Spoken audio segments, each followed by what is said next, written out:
Hello, everybody, and welcome to the Tuesday edition of Video Clips, which is brought to you by Wellness Forum Health, the Wellness Forum Institute, and Make Americans Free Again. I'll remind you, our Cancer Summit is coming up on March 21st and 22nd. We added a Friday night session because there's so much to talk about. We're going to cover some basics of the definition of cancer, which might surprise you a little bit. There's a lot of evolving thought in that area.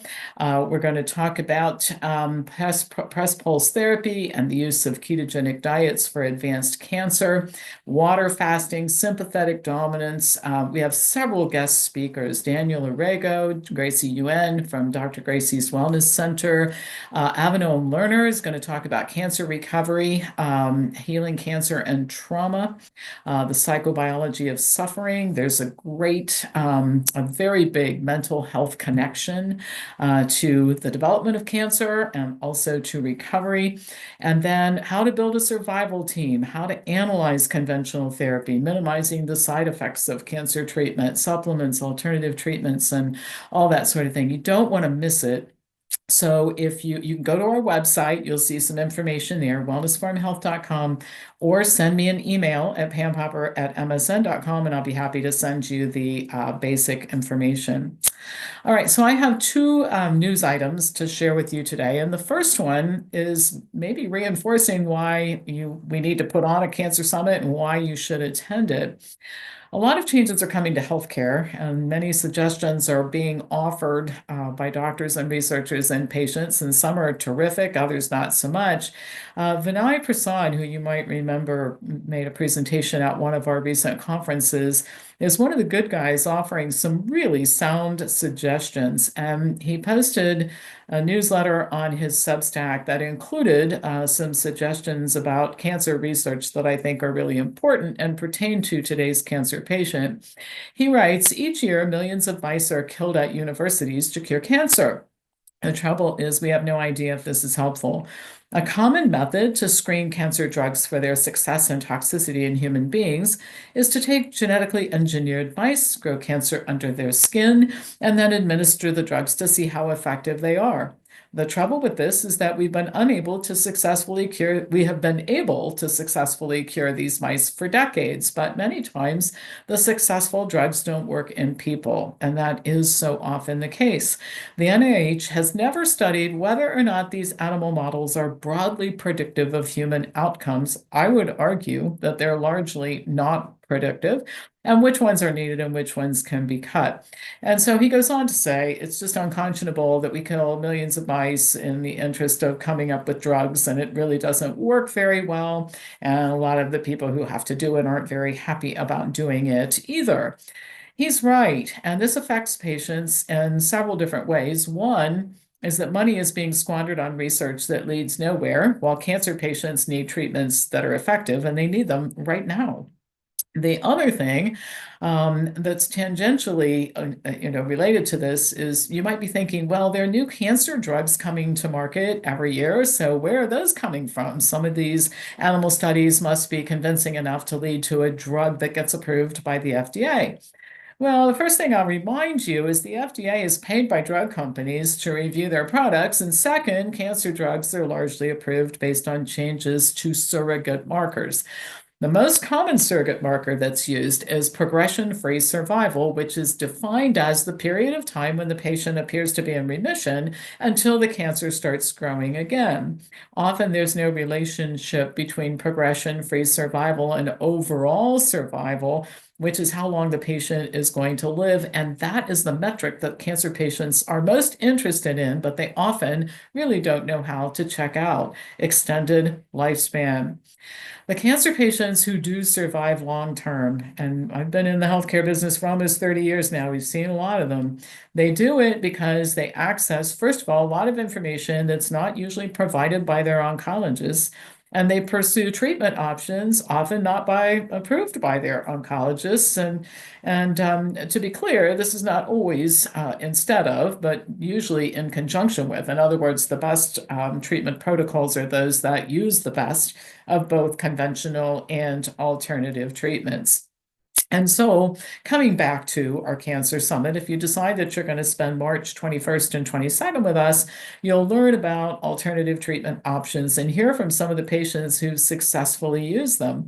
And what you'll hear people talk about again and again and again is that, particularly in the area of hard to treat cancers, the survival lifespan, extended lifespan is what they're really looking for. And that's often not what conventional treatment by itself delivers.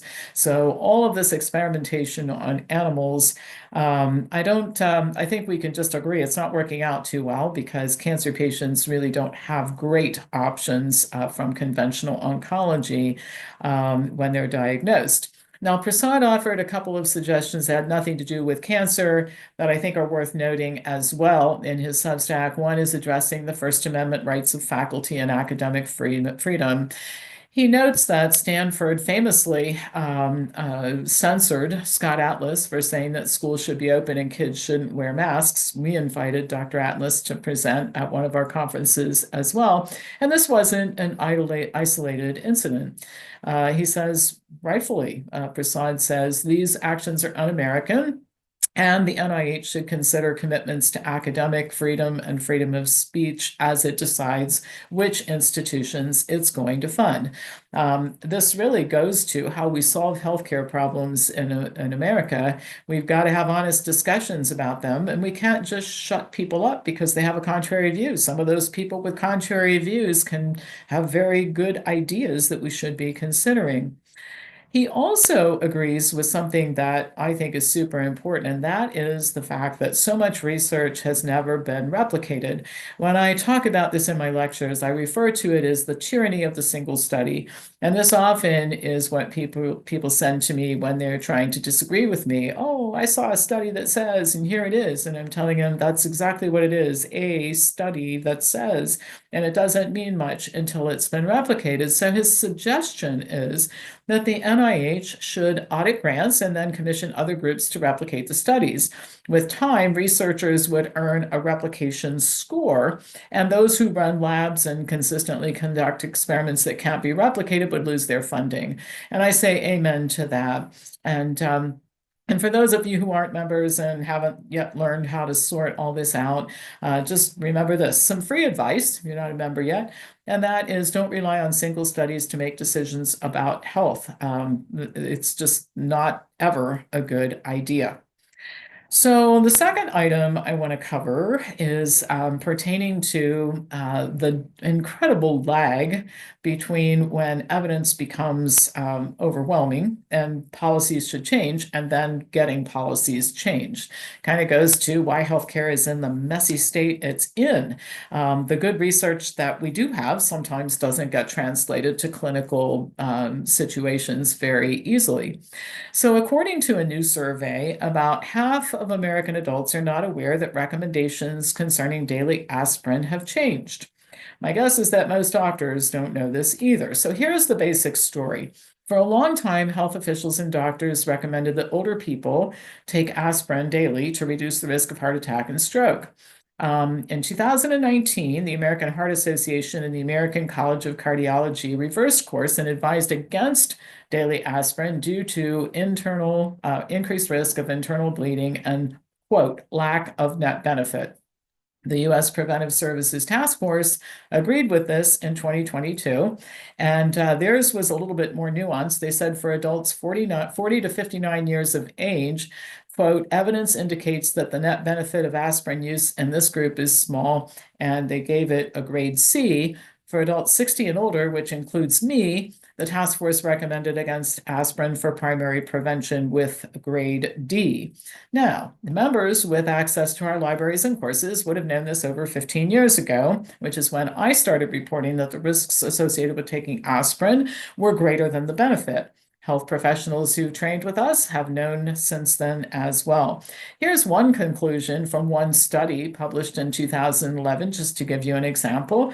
Aspirin was ineffective or even harmful in the majority of patients. The aspirin treatment strategy that is associated with optimal net benefit and primary prevention of vascular events is to treat none. In other words, nobody benefits from it.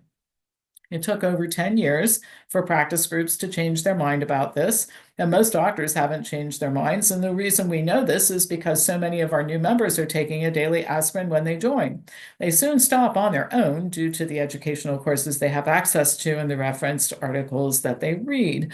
So even when medicine does the right thing, when the medical cabal or whatever you want to talk about it comes around and says, well, we've been doing some stuff that's kind of misguided, it doesn't translate to changes in policies for doctors. And I think part of it is that we're in a culture where medical doctors don't read and study on their own as much as they should. I know there are exceptions to this rule, but it's just not generally the way the profession operates.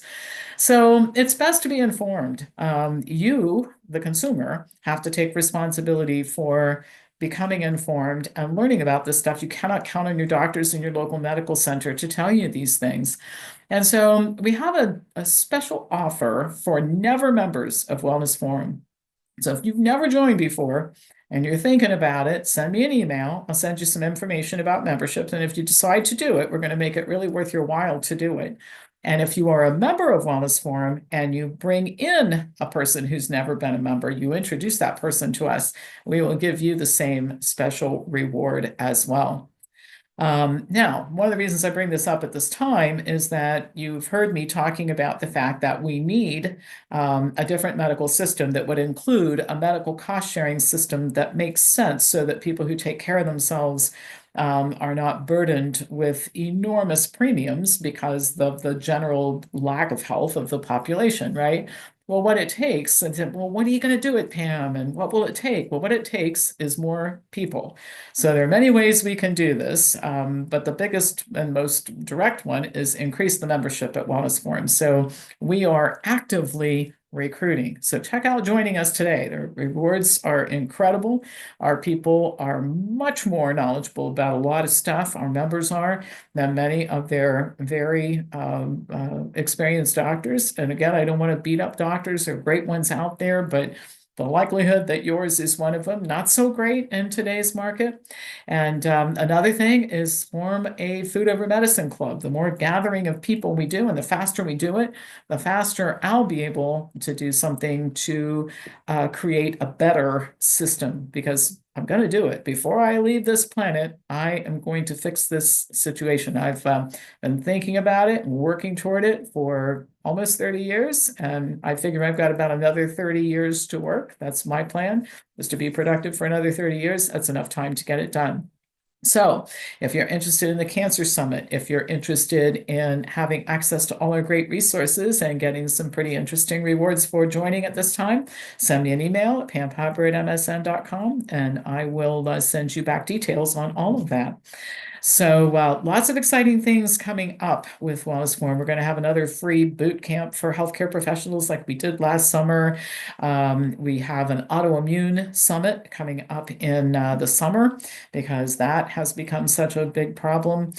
So continue to watch our calendar online at wellnessforumhealth.com. Subscribe to my newsletter if you don't already do that. If you're just getting videos, I also put out a newsletter, and let's spread the word. There are great things ahead in healthcare. We're going to be part of that. All right, that's it for today. As usual, pass this on to anybody who you think would enjoy watching it, and I will be back to you on Thursday with more news. Thank you for watching.